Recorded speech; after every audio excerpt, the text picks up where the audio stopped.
Bismillahirrahmanirrahim. Assalamualaikum warahmatullahi wabarakatuh. Jumpa lagi dengan saya Abdul Muiz dalam video Angga Suara Channel. Pada video kali ini saya akan mendiskusikan tema yang masih seputar pendidikan. Jadi tema pada kesempatan kali ini yaitu tentang peserta didik dalam kuasa digitalisme. Jadi bagaimana kemudian digitalisme yang kita lihat sekarang ini banyak sekali dampak positif yang dimunculkannya, tetapi kemudian justru di saat-saat tertentu digitalisme ini mempunyai sifat menguasai begitu. Dalam hal ini menguasai manusia. Nah, dalam konteks ini kita akan mendiskusikan manusia ini di dalam dimensi atau di dalam segmen peserta didik gitu, atau di dalam segmentasi siswa. Nah, jadi bagaimana siswa itu kemudian justru itu dikuasai oleh digitalisme yang kita lihat di zaman sekarang ini. Baik, mari kita simak.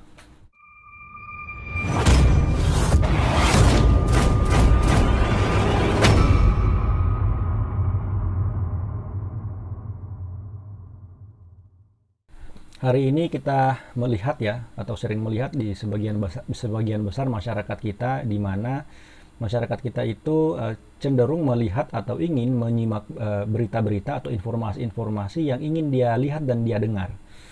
Nah, kayak di media sosial misalkan, itu dia melihat berita-berita yang biasanya itu kalau misalkan ada orang-orang tertentu yang suka gosip, maka dia di media sosial itu ingin suka berita-berita yang berbicara tentang gosip seperti itu.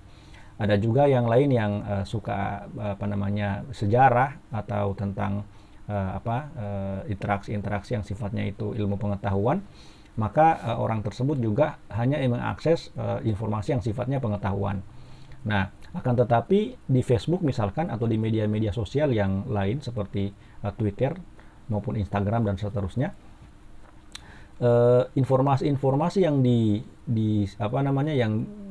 muncul di situ atau yang bertebaran di situ itu tidak semuanya informasi-informasi yang kita sukai. Bahkan ada informasi-informasi yang tidak kita sukai tetapi kemudian dimunculkan secara berulang-ulang sehingga perlahan-lahan kita kemudian terbiasa dengan informasi-informasi itu. Contoh misalkan informasi hoax ya. Nah, informasi hoax atau informasi yang tidak benar ketika kemudian dimunculkan terus-menerus, itu bisa jadi diterima sebagai informasi yang benar. Gitu. Ujaran kebencian maupun berita-berita hoax atau berita-berita bohong yang bertebaran di media sosial atau di era digitalisme ini yang kemudian kita lihat semakin masif, itu kita kenal dengan, kalau dalam bahasa Tom Nichols atau dalam bahasa para ahli yang lain, misalkan Evelyn Toffler dan juga Kamus Oxford dan seterusnya, itu dikenal dengan sebutan post-truth atau pasca kebenaran atau post kebenaran gitu. Jadi dunia pasca kebenaran ini dunia yang diwarnai dengan produksi berita-berita bohong yang kemudian diproduksi semakin masif. Lalu kemudian ketika produksi berita bohong itu semakin masif, tentu akan dianggap sebagai kebenaran.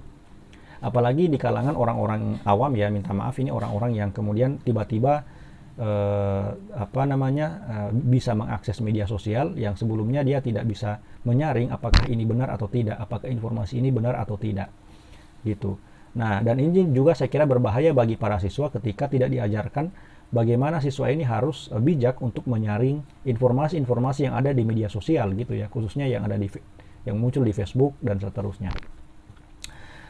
Pendiri Facebook Mark Zuckerberg itu ya, jadi dia mengatakan bahwa Facebook ini sebenarnya bukan sebagai sarana informasi atau sebagai sarana untuk mendapatkan berita begitu ya, seperti media-media arus utama begitu.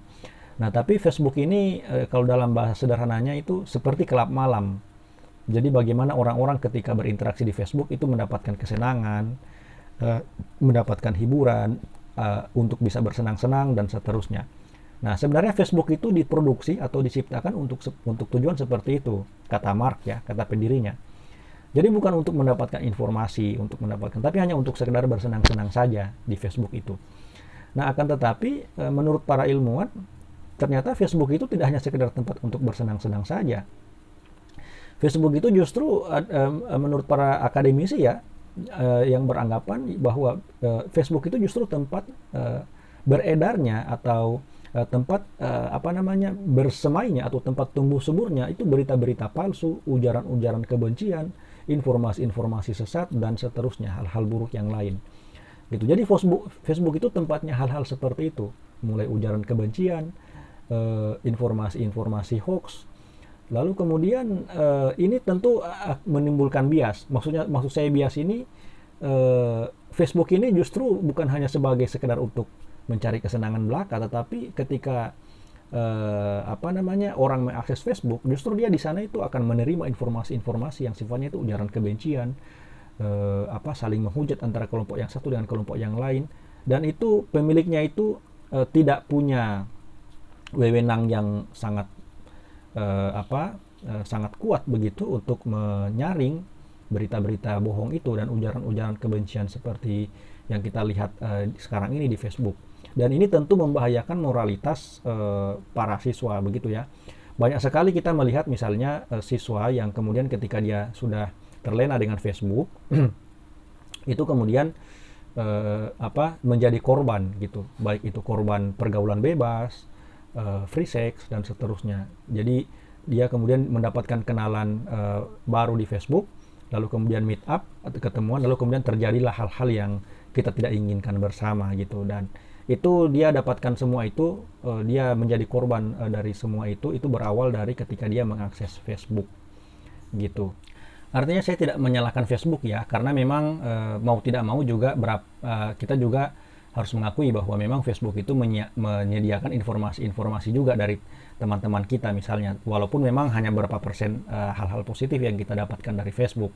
Jadi misalkan ada hal-hal yang bermanfaat yang bisa kita lihat dari Facebook, misalkan ada orang-orang yang memposting ceramah-ceramah agama misalnya, atau kajian-kajian yang sifatnya itu ilmu pengetahuan, itu juga saya lihat itu banyak juga yang memposting seperti itu di Facebook.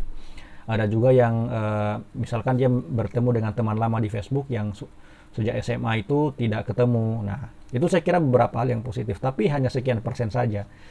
Mungkin hanya sekitar 5%, tapi sisanya itu 95% itu kita bisa melihat informasi-informasi yang tidak ada gunanya itu di Facebook itu. Dan kalau itu tidak kita sebagai guru misalnya ya, tidak kita ajarkan kepada anak-anak kita, kepada para siswa untuk memfilter informasi-informasi hoax itu atau informasi-informasi yang tidak ada gunanya yang bertebaran di Facebook, itu pasti akan menjadi korban itu generasi kita di masa yang akan datang gitu. Nah, saya pribadi begitu ya, ada beberapa tawaran bagi lembaga pendidikan di mana tawaran-tawaran ini saya kira bisa juga dikembangkan ke depan. Jadi bagaimana kemudian lembaga pendidikan ini bisa berperan untuk untuk menjadi semacam benteng dan sekaligus juga semacam lembaga yang bisa menggerakkan lembaganya itu untuk mengkader siswanya ini untuk menjadi subjek, seperti yang saya katakan di dalam video-video sebelumnya. Siswa ini harus menjadi subjek ketika dia berhadapan dengan realitas digitalisme yang semakin masif dan semakin menyiapkan informasi-informasi yang hoax itu. Cara yang pertama itu guru-guru atau lembaga pendidikan yang bersangkutan atau madrasah maupun sekolah itu melakukan desain kembali ya, atau reposisi kurikulum maupun strategi pembelajaran untuk kemudian mengajarkan kepada siswa itu pembelajaran yang memungkinkan siswa itu dapat menguasai teknologi informasi. Nah, jadi ketika siswa itu dihadapkan dengan realitas teknologi informasi atau teknologi digital atau platform media sosial yang menyiapkan berita-berita yang sangat banyak itu, yang kemudian banyak sekali juga ujaran-ujaran kebencian seperti yang saya katakan tadi, sekolah itu malah bukan melarang siswa itu, tapi malah sebaliknya justru harus mendorong siswa untuk lebih menguasai teknologi digital. Nah, kesalahan beberapa guru misalnya atau lembaga pendidikan itu ketika siswa itu dihadapkan dengan realitas digitalisme, itu siswa itu justru dilarang untuk mengakses digitalisme gitu. Jadi jangankan mengetahui atau menguasai teknologi digital, mengakses digital saja itu atau mengakses internet saja itu dilarang oleh sebagian guru gitu. Nah, kalau menurut saya seharusnya siswa ini harus disiapkan malah untuk menguasai teknologi informasi gitu. Nanti gimana caranya untuk mengatur atau men-setting jadwalnya ya begitu ya, nanti kemudian atau nanti dibagi begitu ya jadwalnya, bagaimana siswa ini Misalnya di satu sisi dia bisa belajar moralitas atau bisa belajar agamanya, bisa memperdalam spiritualitas, tapi di sisi lain juga dia harus mempunyai kemampuan untuk menguasai teknologi informasi gitu. Nah, jadi ini perlu kita pikirkan bersama bagaimana caranya agar supaya siswa bisa di satu sisi mungkin aspek pengetahuan dan aspek moralnya itu bisa matang, dan di sisi lain juga skill atau kemampuan teknologi informasinya itu juga matang gitu. Nah, terus yang kedua, siswa ini harus senantiasa diajarkan pengetahuan paradigmatik atau pengetahuan yang matang begitu ya tentang dampak positif dan dampak negatif dari teknologi informasi gitu. Nah, memang di mana-mana khususnya di masa pandemi ini pembelajaran itu banyak dilakukan secara daring. Tetapi juga kita harus harus mengetahui juga bahwa pembelajaran daring ini tidak selamanya berdampak positif bagi siswa gitu. Misalkan siswa yang berada di pelosok yang sulit mengakses internet atau sering gangguan jaringan, nah itu kan bisa tidak maksimal pembelajarannya. Belum lagi soal data misalnya. Nah ini tentu perlu kita lihat bersama atau perlu kita evaluasi bersama bagaimana caranya supaya bisa sampai gitu. Artinya pembelajaran daring itu tidak selamanya berdampak secara tuntas begitu terhadap pembentukan pengetahuan siswa. Nah, gitu. Jadi bagaimana sekolah ini juga harus menanamkan pengetahuan secara paradigmatik bagaimana dampak positif dan dampak negatif terkait dengan teknologi digital. Nah, teknologi digital ini tentu luas ya. Yang pertama tadi soal pembelajaran daring, terus yang kedua soal media sosial. Bagaimana juga siswa kita yang kita ajarkan itu kemudian memiliki pengetahuan yang yang kuat begitu tentang bagaimana menyikapi media sosial atau informasi-informasi yang bertebaran di media sosial secara bijak gitu. Nah, terus yang ketiga, ini yang paling penting, ini guru itu harus memberikan keteladanan kepada siswa tentang penggunaan teknologi gitu. Nah, keteladanan ini maksud saya begini. Ada beberapa siswa yang ketika dia ingin berkonsultasi dengan gurunya, mungkin konsultasi ini sifatnya penting begitu, tetapi beberapa guru kemudian menanggapi itu juga hanya dengan santai-santai saja begitu. Bahkan ada guru yang menanggapi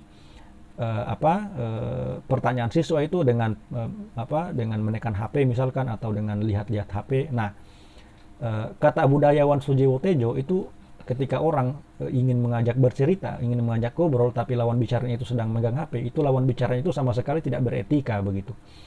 Orang yang ingin diajak ngobrol secara langsung atau secara fisik begitu, tetapi kemudian lawan bicaranya itu malah pegang HP, itu sama sekali lawan bicaranya itu yang pegang-pegang HP itu tidak memiliki etika begitu.